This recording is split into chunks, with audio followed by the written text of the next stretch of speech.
I mean, you're not going to even discuss it. I mean,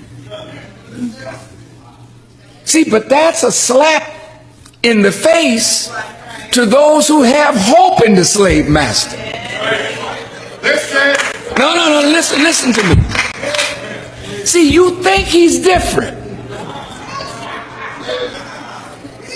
You think that the children of the former slave master are different than the former slave master. And that's your problem. You refuse to accept the reality that the children are the same as their fathers. Just wiser now. Look.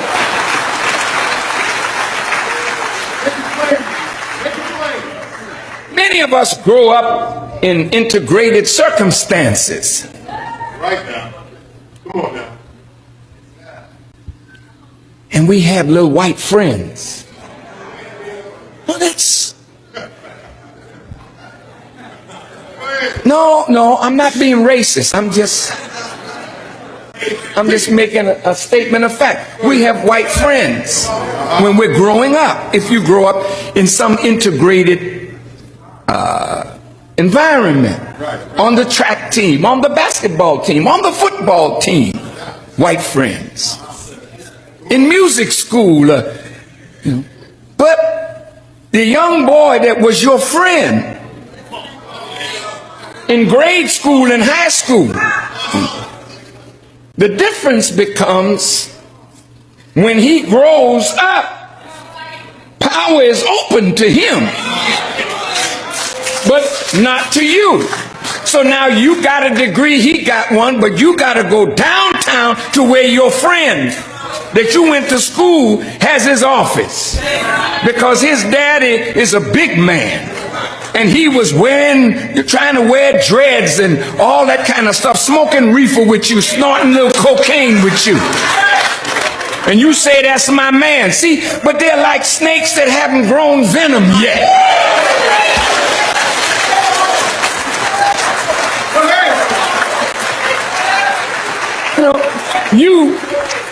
You understand pre-adolescence?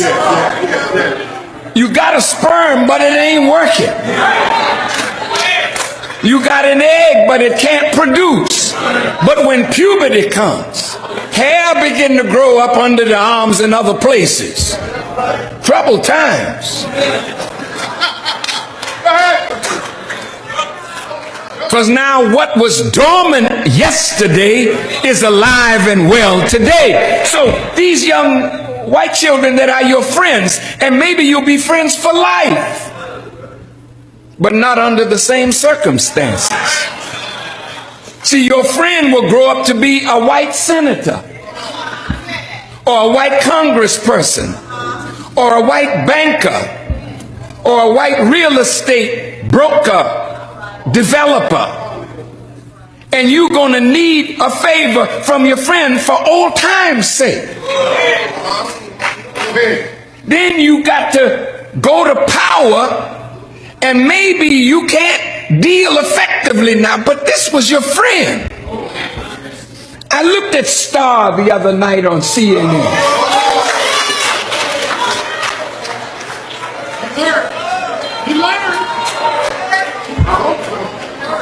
No. Everybody gonna learn today. For see, the foot of the master is not only kicking the little man.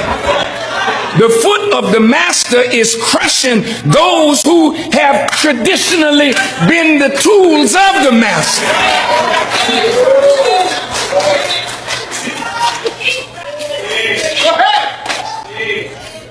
Sister Star, she was so brilliant, so sweet, so factual, so clear. You could see in Larry King's face, he was troubled by her, because Barbara Walters is an icon,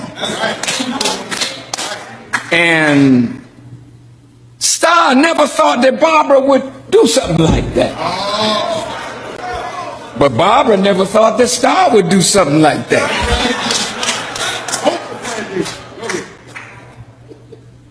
Can you imagine? She loses weight.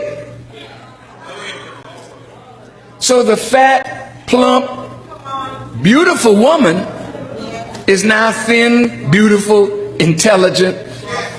But all of a sudden, the ratings are not what they are.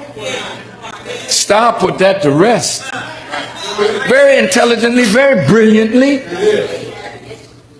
But you are hurting because you're hoping. You're hurting because you're hoping not in God, but in your former slave master and his children to open the door to freedom for you, and that is not going to happen, not in this life.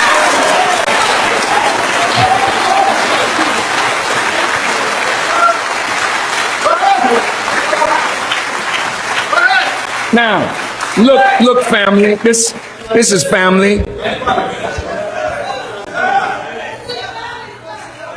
Look, dear family, look. The Honorable Elijah Muhammad gave us a lesson, and in that lesson he called the black man the cream. The original man. The Asiatic black man. The owner, the maker. The cream of the planet Earth. See, you don't ask for nothing, just a chance. Hey, you don't have to do nothing special for me. Just get out my way. And all of a sudden, cream rise to the top. See, they want homogenized black people.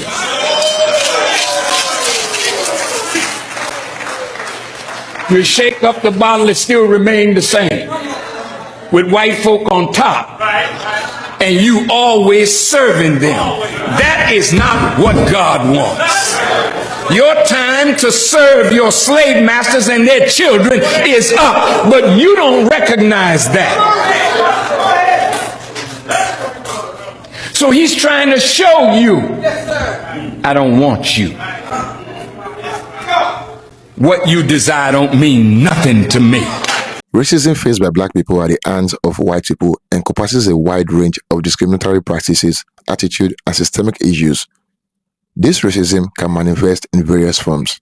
Black people were subjected to centuries of enslavement, where they were treated as property rather than human beings. This brutal system involved physical abuse, family separations, and the denial of basic human rights. After the abolition of slavery, racial segregation's law, Jim Crow laws, were implemented in the US, enforcing separation of black and white people in public spaces, schools, and housing, and perpetuating inequality.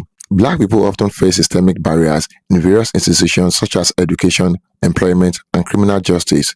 For instance, disparities in school funding, job opportunities, and treatment within the legal system all contribute to ongoing racial inequalities. Economic systems have historically marginalized black people through practices like redlining, which prevent them from acquiring property and building wealth. This economic disadvantage persists today in the form of wealth gaps and lower economic mobility. Black people are often subjected to negative stereotypes and prejudice, which can affect their social interactions and opportunities. These stereotypes can lead to biased attitudes and discriminatory behavior in both personal and professional contexts. White people sometimes appropriate elements of black culture without understanding or respecting their origins, which can lead to decommodifications and exploitation of cultural practices and symbols. Black people are often targeted for violent hate crimes motivated by racial animus. This violence ranges from physical assault to racial-motivated vandalism and murder. Distress and trauma from facing racism can have several psychological effects. Thank you for watching. Do not forget to like and share your thoughts in the comment box below. Until next time, cheers and have a good one.